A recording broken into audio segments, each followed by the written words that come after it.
సార్వత్రిక ఎన్నికల వేళ మంత్రి బొత్స సత్యనారాయణకి సన్ స్ట్రోక్ తగిలింది.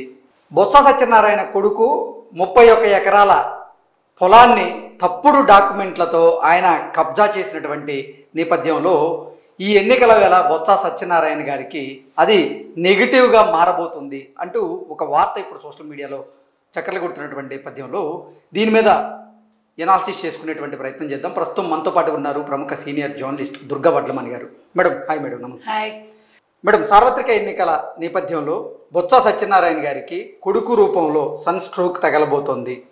కొడుకు 31 ఎకరాల భూమిని తప్పుడు డాక్యుమెంట్లతో ఆయన భూ కబ్జా చేసినటువంటి నేపథ్యంలో ఆయన మీద కేసు నమోదు చేయండి అంటూ హైకోర్టు ఆదేశం జారీ చేసిన నేపథ్యంలో ఇప్పుడు ఎన్నికల వేళ అది బొత్స సత్యనారాయణ గారి గెలుపు మీద ప్రభావం చూపించబోతోంది అంటూ కొన్ని వార్తలు వస్తూ ఉన్నాయి. ఇది మనం చూసుకోవచ్చు. దీన్ని ఒకసారి మనం చదివేటువంటి ప్రయత్నం చేద్దాం, తర్వాత మీరు ఎనాలిసిస్ చేద్దరు. బొత్సకు సన్ స్ట్రోక్, ఎన్నికల వేళ భారీ భూ కబ్జా ఆరోపణలు, ఫోర్జరీ డాక్యుమెంట్లతో చేసిన కబ్జాపై విచారణకు తెలంగాణ హైకోర్టు ఆదేశం, గెలుపుపై ఎఫెక్ట్ పడే ఛాన్స్. సార్వత్రిక ఎన్నికల పోలింగ్ సమీపిస్తున్నటువంటి నేపథ్యంలో మంత్రి బొత్స సత్యనారాయణకి కుమారుడి రూపంలో సన్ స్ట్రోక్ తగిలింది. బొత్స కుమారుడైనటువంటి సందీప్ 31 ఎకరాల భూమిని తప్పుడు డాక్యుమెంట్లు సృష్టించి కబ్జా చేసిన వ్యవహారంపై తెలంగాణ హైకోర్టు విచారణకు ఆదేశాలు జారీ చేసింది. దీంతో బొత్స కుటుంబానికి పెద్ద షాక్ తగిలినట్లుగా అయింది. ఈ ఎన్నికల్లో బొత్స కుటుంబం నుంచి ఏకంగా 4 పోటీ చేస్తున్నారు. ఎన్నికల ప్రచారంలో జోరుగా సాగుతున్నటువంటి సమయంలో వచ్చినటువంటి ఈ ఫోర్జరీ కబ్జా ఆరోపణలు ఎన్నికల ఫలితాలపై ఎలాంటి ప్రభావం చూపుతాయో అన్న ఆందోళన బొత్స శిబిరంలో నెలకొంది అంటూ రంగారెడ్డి జిల్లాలో భూ కుంభకోణం. బొత్స సత్యనారాయణ కుమారుడు బొత్స సందీప్ కొందరు వ్యక్తులతో కలిసి తహసీల్దారు కార్యాలయంలో రికార్డులను ఫోర్జరీ చేసి రంగారెడ్డి జిల్లా షాబాద్ మండలం మంచనపల్లి గ్రామంలో సర్వే నెంబర్ 422లోని 31 ఎకరాల భూమిని కబ్జా చేశారంటూ తెలంగాణ హైకోర్టులో బొప్పి మహేందర్ అనేటువంటి వ్యక్తి పిటిషన్ దాఖలు చేశారు. 2018-19 సంవత్సరాల్లో రెవెన్యూ రికార్డులను ఫోర్జరీ చేసి భూమి కాజేసిన సందీప్, ఆయన అనుచరులపై పోలీసులు చర్యలు తీసుకోవడం లేదంటూ పిటిషన్లో ఆయన పేర్కొన్నారు.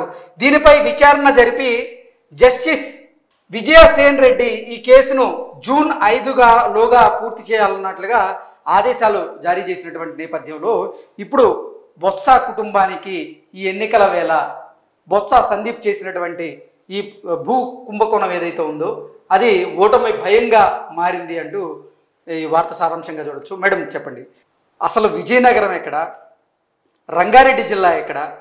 విజయనగరం చెందినటువంటి బొత్స సత్యనారాయణ గారి కొడుకు బొత్స సందీప్ రంగారెడ్డి జిల్లాలో ఉన్నటువంటి 31 ఎకరాల భూమిని ఆయన ఫోర్జరీ చేసి ఆ భూమిని కబ్జా చేశాడు. ఏంటి మేడం, ఇది ఎన్నికల మీద ఎటువంటి ప్రభావం చూపించే అవకాశం ఉంది అంటే ఏం చెప్తారు? ఇప్పుడు కాదేది కబ్జాకు అనర్హం అన్నట్టుగా తయారైంది. మీరు చెప్పినట్టుగా ఎక్కడి విజయనగరం, ఎక్కడి రంగారెడ్డి జిల్లా అంటే బొత్స ఇప్పుడు అక్కడ మొత్తం ఆక్యుపై చేయడం అయిపోయినట్టుంది. విశాఖపట్నం, విజయనగరం చుట్టుపక్కలంతా మొత్తం కబ్జాలు అయిపోయాయి కదా వాళ్ళవి. ఇప్పుడు విశాఖపట్నం ఎగ్జిక్యూటివ్ క్యాపిటల్ అని చెప్పి ఎక్కడికక్కడ జగన్మోహన్ రెడ్డి మనుషులు అంటే ముఖ్యమంత్రికి చెందిన మంత్రులు కబ్జా చేయటం అయిపోయింది. సో ఇప్పుడు తర్వాత ఇంకా నెక్స్ట్ వాళ్ళ కన్ను ఇంకా హైదరాబాద్ మీద పడినట్టుంది. ఇప్పుడు హైదరాబాద్ రంగారెడ్డి జిల్లాలో 31 ఎకరాలంటే మామూలు విషయం అది. కానీ చిత్రంగా అసలు వెంటనే హైకోర్టు ఆర్డర్ ఇవ్వడం అనేది పెద్ద విషయం.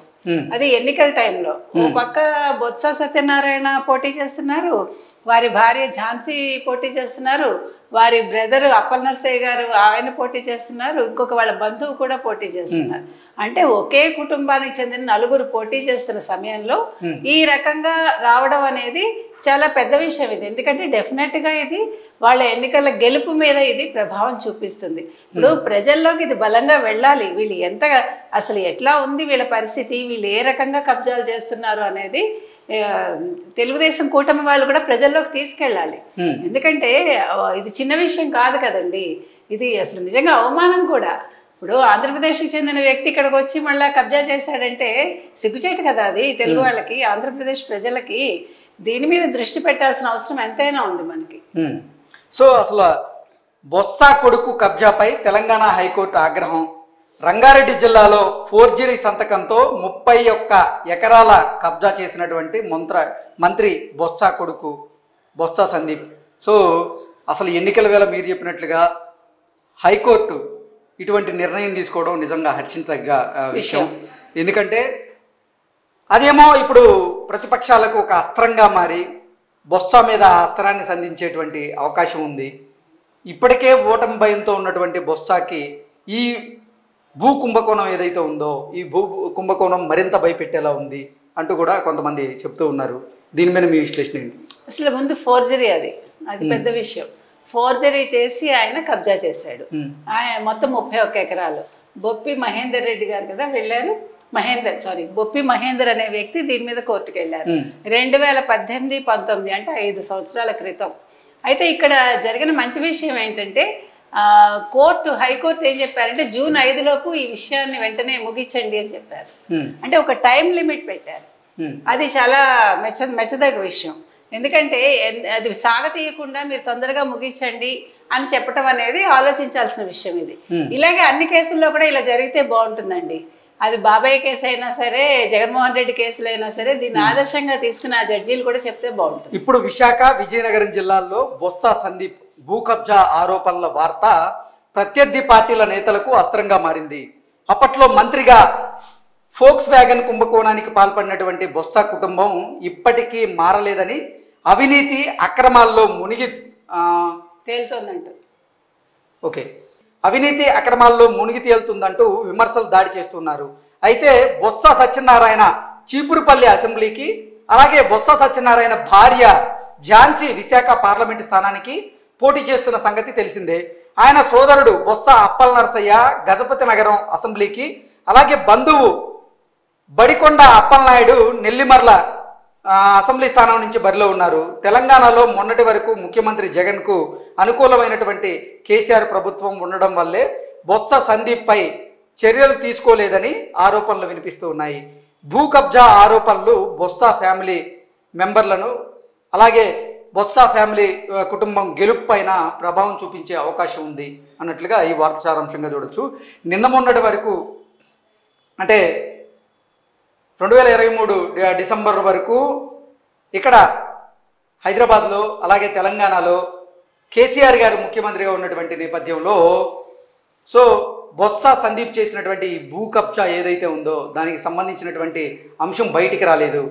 ఇప్పుడు ప్రభుత్వ మారిన నేపథ్యంలో ఈ భూ కబ్జా అంశం అనేది బయటకు వచ్చింది అంటూ కూడా ఈ పత్రిక తెలియజేస్తుంది. ఇక్కడ మనం చెప్పుకోవాల్సిన విషయం ఏంటంటేనండి, గతంలో ఫోక్స్ వ్యాగన్ కుంభకోణం బొత్స పాల్పడ్డారు. అది చాలా పెద్ద ఇష్యూ అయింది అప్పట్లో. ఆ తర్వాత ఇప్పుడు ఇది మీరు చెప్పినట్టుగా ఈ 31 ఎకరాలు ఏదైతే ఉందో ఈయన ఫోర్జరీ చేయటం అనేది ఒక పెద్ద అస్త్రంగా మనకి ప్రతిపక్షాలకు మారుతుంది. వీటన్నిటికీ మించి నిన్నటి వరకు కేసీఆర్ ఉండటం వల్ల ఈ కేసు బయటికి రాలేదు. ఇది మనం గుర్తించాల్సిన విషయం. ఇప్పుడు రేవంత్ రెడ్డి ప్రభుత్వం వచ్చింది కాబట్టి, అంటే ఇక్కడ ఎవరైనా ఒకటే, తప్పు చేసిన వాళ్ళు ఎవరైనా ఏ పార్టీ వాళ్ళైనా దృష్టి పెట్టడం అనేది చాలా ముఖ్యం.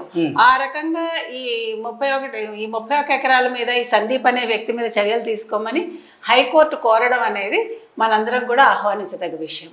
అది సో దీన్ని ఒక అస్త్రంగా మలుచుకొని ఇప్పుడు ప్రత్యర్థులు ఎవరైతే ఉన్నారో వారు బొత్స కుటుంబం మీద నిజంగా అస్త్రాన్ని సంధిస్తూ ఉన్నారు. ఇప్పటికే ఓటమి భయంతో ఉన్నటువంటి బొత్స సత్యనారాయణకు ఈ భూ కుంభకోణం కూడా మరింత భయపెడుతోందని, ఇప్పటికే ఆయన మీద పలు రకాల కుంభకోణాలు ఉన్నాయి.